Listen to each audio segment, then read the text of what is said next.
მედიატორი იმერეთის დაცულ ტერიტორიებზე სხვადასხვა ტელევიზიის ჟურნალისტები კოლხურტყეს, აგრეთვე სათაფლიისა და პრომეთეს მღვიმეებს ესტუმრნენ. მათ ყველა ძირითადი ტურისტული ბილიკი გაიარეს და მდინარეზე ნავითაც გაისეირეს. კიდობას ჟურნალისტებს დაცული ტერიტორიების სააგენტოს ხელმძღვანელი პირადად უწევდა.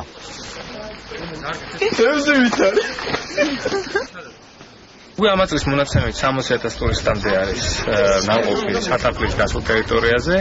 ეს არის რეკორდი, რაც ეს დაცული ტერიტორია არსებობს. პირველი რაც უნდა გვახსოვდეს, აი ესეთი დროს არის ის, რომ ტურისტების შემოსვლას ჰქონდეთ გარკვეული ხასიათი. ანუ ტურისტებმა მიიღოს სიამოვნება და ასევე არ დაზიანდეს ის გარემო, რაც აქ არის. ამ ხრივ ჩვენ გადადგმული გვაქვს ნაბიჯები, არის რეგულირებადი ვიზიტორთა რაოდენობა. დღევანდელი პრეს-ტური საკმაოდ საინტერესო იყო. მე პირადად დაფუძნების ქვეშ ვარ. აქამდე მქონდა სათაფლის ნაკრძალი ნანახი, თუმცა არ მქონდა პრომეთეს მღვიმე ნანახი.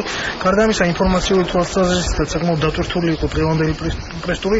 გავუგეთ ასე ვთქვათ, რა სხვაობა დაცულ ტერიტორიასა, ნაკრძალს შორის და სხვა ასე დეტალებს შორის. პირველ რიგში ვისურვებდი, რომ წავსულიყავი ტობავარჩხელის და ასევე უკას კანიონზე, იმიტომ რომ ძალიან ბევრი რამ მსმენია ამის შესახებ. ეხება სათაფლიას და პრომეთეს ტურს ვერცერც ვერ გამოვყოფთ, იმიტომ რომ ყველა თავისებურად ძალიან მნიშვნელოვანი ლამაზია და ჩვენი საგანძურია და ყველამ უნდა ნახოს. ვისურვებ, რომ კიდევ ბევრ ადგილზე მოაწყოს დაცული ტერიტორიის სააგენტომ მსგავსი ტურები, იმიტომ რომ მეც გავიგო და მომავალში შემეძლოს მეც ჩემი მეგობრებისთვის ახსნა, რომ შევიცნოთ საქართველოს და დავაფასოთ.